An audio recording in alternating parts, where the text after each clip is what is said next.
Good morning, everybody.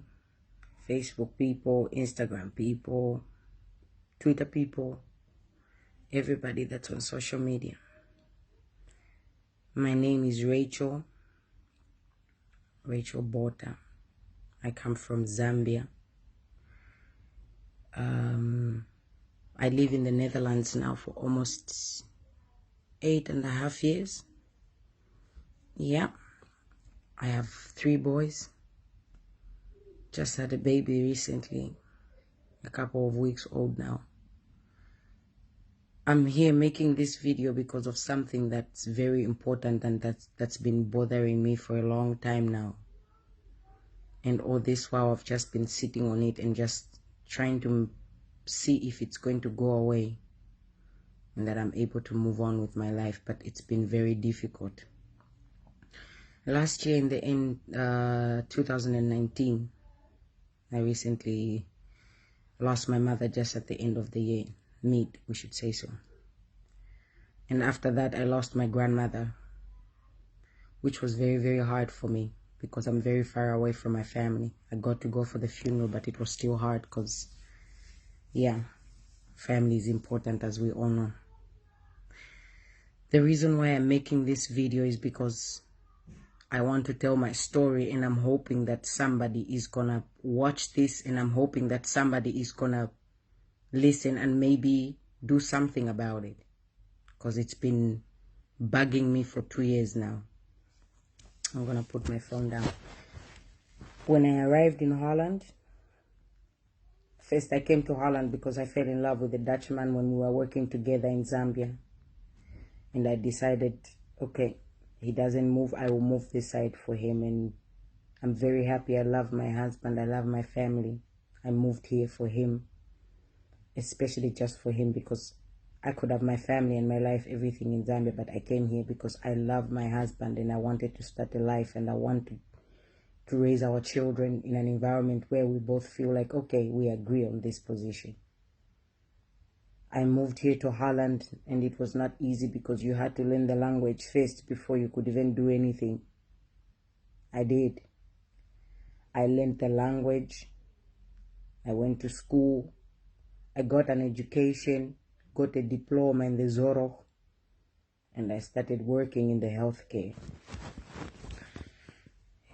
Working in the healthcare was an experience I will never forget, because it taught me something that I never even really took that serious, because I live in an open world of love, and everybody is the same, and we all have to show love and respect for one another. That's how I believe. I worked in the Zorok for a company called Lawrence for 3 months, and that was the worst 3 months of my life. I worked for a company that protects discrimination, and that's the thing I'm about to talk about. Sorry, forgive me if I'm all over the place with how I explain my story, but it's a lot of emotions to hold back to explain this story. When I worked in the Zorro, there were 2 Dutch families that didn't like me. I had to take care of 8 people at my afdeling, at my department. And 2 of those people, their daughter and their wife, just didn't like the fact that I was black. That was the problem, because I was black. They would come at my job any day, anytime they feel like, and just bully me. They would call me names: nigger, black nigger, go back where you came from, what are you doing in our country? We don't want any niggers here. They would do that like it's just a game. And I took it for a long time. My job didn't do nothing for me. In this whole process of what happened to me, I went to the police to report what was happening to me at work. And the police did not help me as I thought they would help me, because if discrimination is a crime, why are we discriminating in Holland? The fact that I was black, and my Bavona's family, they would come every day to kiss me out and say and discriminate and even make me leave the room so that the family can stay in the place where I'm working, and after the family leaves, I go back. Can you imagine that? Can you imagine that you work so hard and do everything right to just fit in an environment where it's a difficult environment for people to open up? You get a job. You do your job with all your heart. My job is something that you have to do only if you have a heart for it. You can't do it if you don't have a heart. You take care of people. You wash people. You see people in the most vulnerable way that all of us would be ashamed. It's not easy. I did it with love.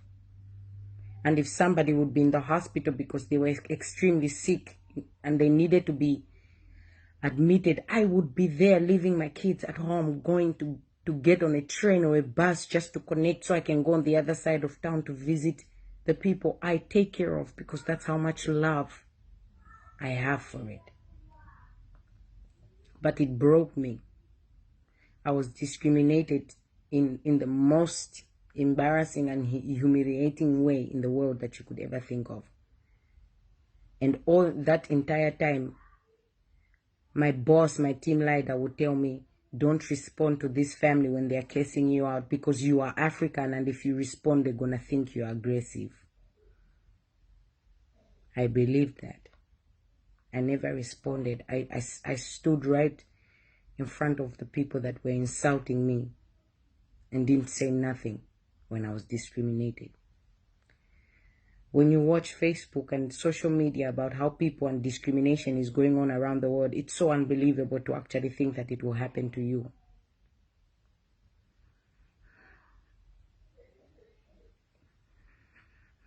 It's not something that you move on from easily. It bugs you. It kills you. And then the worst thing of everything is, after I did my police report, the police calling them back, asking them what's the process and what's happening with the fact that I reported that people are discriminating me at work. The police told me they could not give me any information back. I did the police reporting, but the same person who is supposed to get the information about their report, the police says you can't get any information about your report. So what did I do? I had to go to the next process. You dislocate. It's like a law thing here in Holland. And I went to that locate, and when I arrived there at that locate, what I heard was really, really embarrassing and shameful. I found out that in that report they say the people that were discriminating me are dead, so they can't help me further. The case is closed because the people that were doing the discrimination against me are dead. But that was not true. The people that were discriminating me, they just moved on with their life. And they lied about it. So I had to go on Facebook to show somebody that these people were not dead but still living. Then I went to the next process.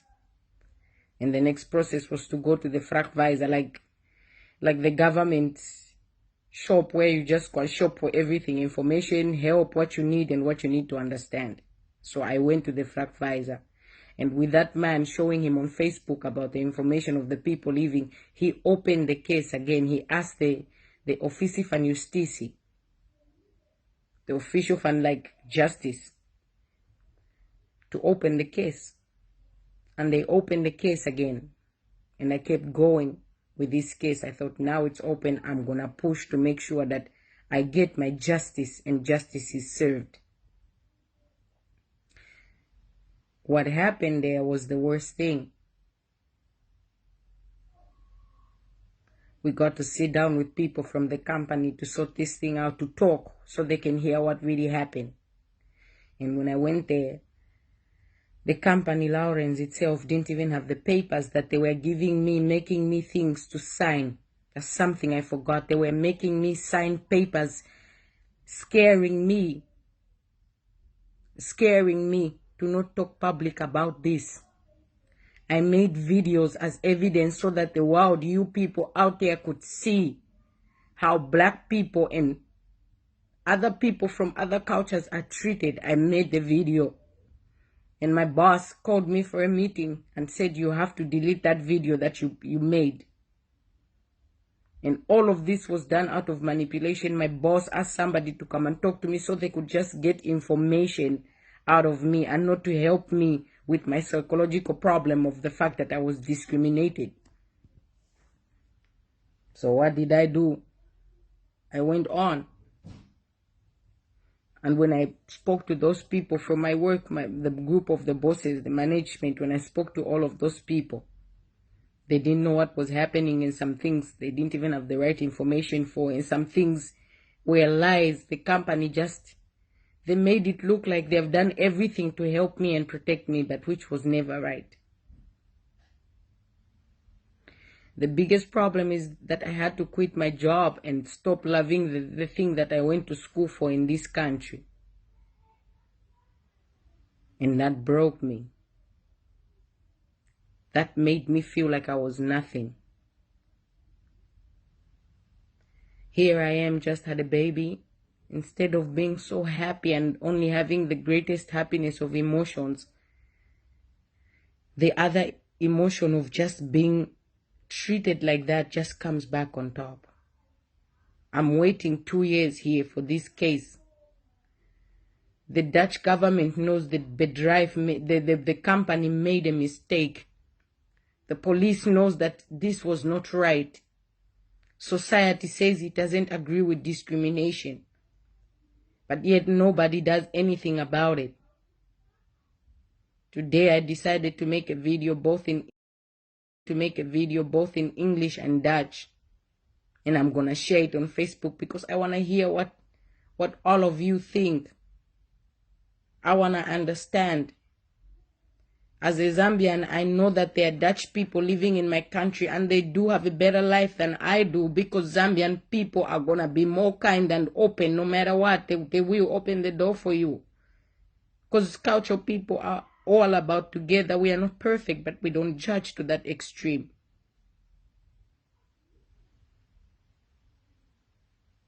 Now I'm that girl that's always angry, that woman that's always mad,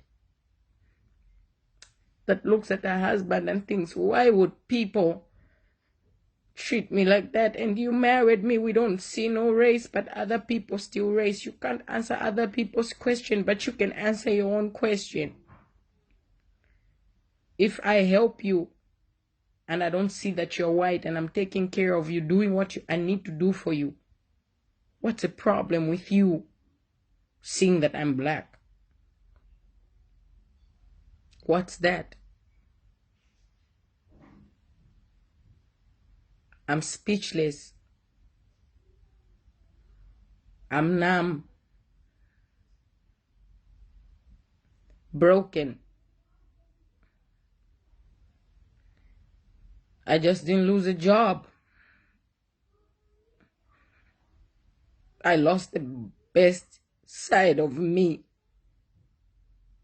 The best happy side of me. And I allowed people to treat me the way they wanted to treat me. And in Zambia, I would never stand for somebody talking to me like that. But I did in Holland because I thought, it's my job. I have to be professional and my company will protect me. But where's the same company that was supposed to protect me? Where was the police who were supposed to show me that justice works not only for white people, but justice works for black people as well?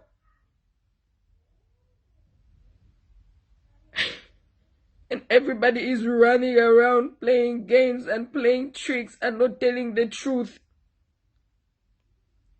And that pisses me off.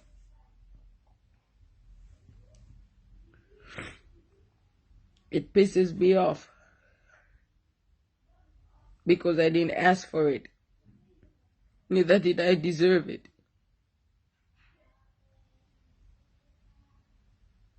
This is my story. It's so big than how I explain it in a short time, but it's so big. How a Dutch company is going to go to protect its It's discrimination in the company more than the way it protects the people that do their work for them with so much love and respect and dignity. Lawrence protected the people who discriminated me. Lawrence lied to the police about the people who were discriminating me being dead. Lawrence did not tell the truth that I asked to quit my job 3 times in the 3 months I worked there because of the behavior of the family and what was happening to me. Lawrence did not say that they put me in a different department. Every time that family came to visit, I had to go and sit in a different group. Lawrence did not tell that truth. Lawrence also didn't tell the truth about, they said that we are going to stop this case going to the police so that we can go in mediation to talk about it with the family. Lawrence didn't live up to their truth. When we went for the mediation to talk about the discrimination, what was happening with this family, you get a person, somebody who is supposed to speak to you in confidence. I get somebody who I spoke to in confidence, and that person went back to my team, lied to my boss, and just thought everything I said, including the fact that I had pictures and videos made for evidence and everything. Lawrence allowed that woman to ask me to delete those videos. I was asked to delete any and every evidence I had against this case. And I did. And the company didn't even help me to tell me, don't quit your job, stay here, and we try to find another way for you. No, they let me quit my job so they can put me in problems. And in the end, everybody moved on. And nobody cares about the black woman. Nobody cares about a black woman.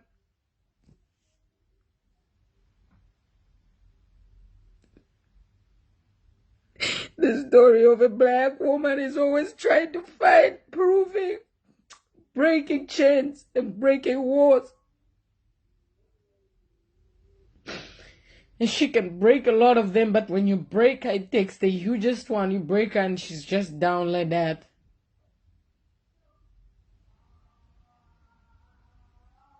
So I need help. Help from anybody that's going to see this video, even if it's not recorded in the best way. Help to make me understand and tell me, is it right? Is it right? Because I don't think it's right at all. And what scares me the most is that there are a lot of black girls that are going through what I'm going through here in Holland, and they can't speak up because the way they treat you when you open your mouth, it changes your life.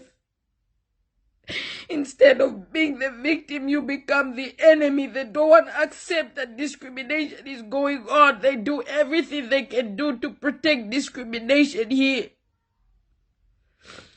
You could be in a bus and somebody discriminates you. Believe me, one of the out of the 100 Dutch people, maybe 10 people will stand up to say something. The rest will never say anything. They will watch you get discriminated and humiliated right then and there.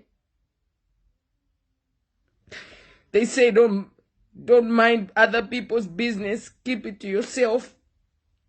Be professional and all of that. But to all of you, my black people that are living in Holland, how long do you keep quiet and being mad inside? How do we not make a change that this behavior in the Zorok stops? Because it's just not Lawrence. There are so many companies that are letting discrimination happen to black girls, to Muslim girls. And I'm gonna speak about it because I have lost. You can't make me lose what I've already lost. I lost everything already, so you can't break me more. You can't. Because I don't want to do that work again. And I don't want to think about the 4 years I spent to go to school just to do this right. And black people, when somebody, a friend, talks to you about discrimination, take it serious. Don't take it like a joke, because we sometimes think we look for attention and we're being petty when we talk about what we feel. Let's be more accommodative, more caring, more understanding, more patient, especially Zambian people. Be more compassionate and caring to one another. When a sister tells you they are going through something like this, take it serious. Because when people treat you different because of your wrong dress, you can go back in the house and change the dress. When people treat you like they don't like your hairstyle, you can go and cut your hairstyle and do whatever you want. But if people don't like you because of your race, you can bleach that 1,000 million times, but you still remain the black woman or Muslim woman that you are. So this is my story of what's really happening in Holland. Whether you do something about discrimination, you fall back, because politicians here find it a joke to make fun of black people. And we black people just sit around. We don't do so much about things. We watch them on TV, we hear them on radio, but we don't do so much about it, because in Holland there's a system of fear. They inflict so much fear in you so you don't go forward. But I have gone forward and I'll keep going forward. So if there's somebody who sees this video, they have a TV program, a radio program, you want to hear my story in full details, you want to see the papers and everything, I am ready for it. I want Lawrence to take responsibility for what they have done, because this is not over. It's 2 years ago, and for them it's over. For me, not. Because I was the black woman they were spitting on at my job. People spitting on you at your work. Can you believe that? No. It's not the way it's supposed to be. It has shut me down from my social life. I don't do nothing social and exciting because I am stuck in this bubble. I don't trust people. I don't even let people in my life anymore. Because it just seems like the world is so unfair. We all get what we deserve. I don't deserve that. Because no matter what anybody says, for the people who knows me as Rachel Bota, people who have seen me grow up, they will tell you one thing. I have the biggest heart and compassion for humanity and people. Always, always. Even here in Holland, people will tell you, people I take care of will tell you I go beyond and above, out of my means and ways to do my job right. That's why I don't deserve this. And that's why I speak about it. Share this video.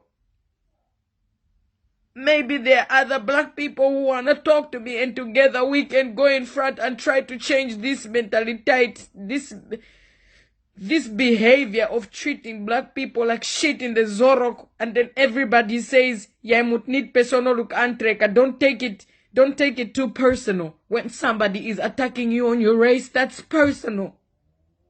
That's personal.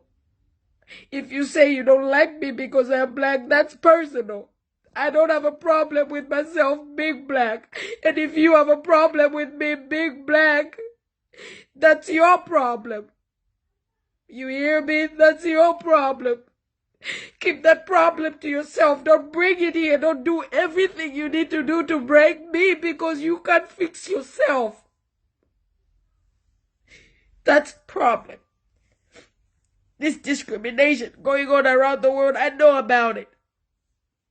But it doesn't stop looking like around the world when it happens right to you in your face, at your work, in Holland, and Dutch people act like it didn't happen. I'm done with this. I'm done with people telling me, keep your mouth shut, don't talk about this and don't tell anybody about it. No, I will tell now. I kept quiet, it didn't bring me nothing. I did everything that the government says I should do here. Get a job, go to school. Never gotten any social free money from the government. From the time I entered this country, I worked for my money. My husband has never been a boy that has been on a Zambian, on a government budget. No, his whole life has never been on a government budget. The only thing that is gotten from the government is what we all get, what every Dutch person gets: health insurance and education help. All of us get that at a certain age. My husband has never been the boy that a man that has to wait for the government to feed him. He worked hard. And I worked my butt off, go to school, learn the language, do what I needed to do. And then you come and treat me like this. And then when I try to protect myself, you even block me and do lies and manipulate and just all of these tricks you do. Don't make me sit here and think I'm just going and you think I'm just gonna take it. It's not gonna be like that. I'm not afraid. I'm not afraid to talk about the truth. I'm not afraid to open up about this because it closes my world. It affects me. It affects my children. They don't get the best mother out of me because I'm that girl, that woman that's still stuck on that thing there. And it's time to do something about it. And if I'm going to be put on the blacklist of people because I'm speaking about this, I don't give a damn. Because somebody out there is going to hear this. And for you Zambian people that are going to look at this and you're going to go, oh, she's been complaining. Go kiss your ass. Kiss your ass. Don't kiss mine. Kiss yours. You allow one of yours to be killed because you want to fit in a society. I would never do that. I was never raised like that. I was raised to stand for the truth. And I'll keep standing for the truth and fighting for the truth and the right thing. And the only thing that pisses me off is I never got my justice. The email you sent me, Lawrence, if somebody from Lawrence is going to watch this, the email you sent me to apologize and say you're going to change your laws about how you treat black people in the Zorok, fuck you, because you will never do that. I don't need an apology. I need you guys to face your truth and say what happened. Be real. That's the only way you and me can ever be in a conversation in a good way. Because we will never be in a good way in a conversation. I look at Lawrence as a kut bedrijf. Kut bedrijf. A bitch of a bedrijf. An evil company. A company made to just protect secrets and not protect people who work for them. Well, not me. You took your testing on me on how to treat black people, fine. But the same testing you took is gonna teach you on how you really gonna treat black people in this country. You go learn. You go learn. The world is we're talking about America discrimination. Come back here. Come and see what is happening here in Holland and the fact that there's a language barrier. I wish you black people would understand the language. Then you would see the level of discrimination here. It's big. It's in everyday's life. It's in family. It's in friends. It's how friends treat you. It's how family treats you. A Zambian family gonna hold hands and take care of a Dutch person when they come in their family. A Dutch family won't do that. Because they don't grasp it like that. Not all families do that. So to get a job and be treated like that is not right. And because I believe in my children and I believe in everything I do, I'm doing something about it.